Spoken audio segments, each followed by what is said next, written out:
Okay, so we've got our module laid out and put in place. Next step is actually trying to figure out where to mount sensor brackets. Excuse me as I climb over.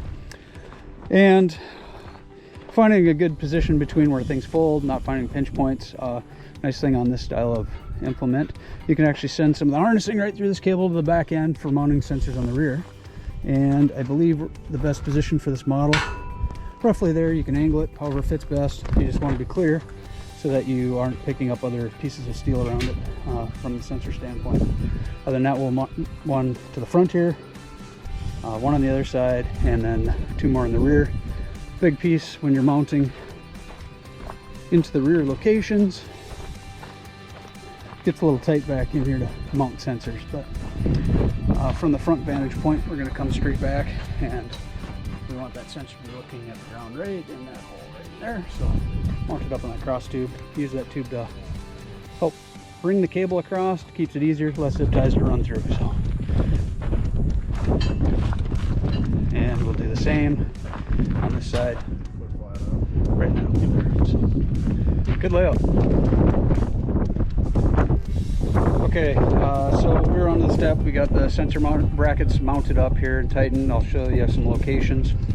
We're on to page 17 of the install manual. This is the 4-sensor system that we're doing. It says ascending order from front left, front right, rear right, and the highest serial number is in the left rear position. So they're stamped on the bottom of the sensor as well as on the boxes, so you can actually kind of lay it out. So here's my front left, front right, rear right, and 17,955 is my left right position.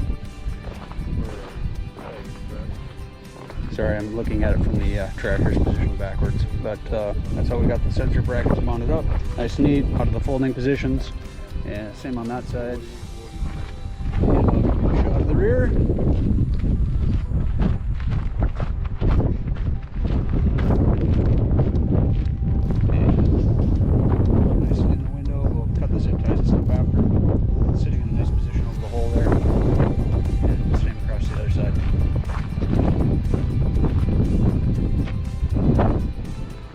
So we've got our brackets all mounted up. We're just working on going through and zip tying everything up here. We got the cables laid out all nice and neat. Zip tie them up. We're actually going to start it off running around the IDIC connection on the back end. Corners are tidied up. Yeah, terminations put in place on this extent, and then it loops around all the way over to that side and has a terminator over there. So we're just about ready to get this one all set up. You know, use little tricks like running the cable down the tube like that. Shoots across to the back end, gets done. Always follow the hose when you get into a pivot point, and that'll help you out. So pretty easy.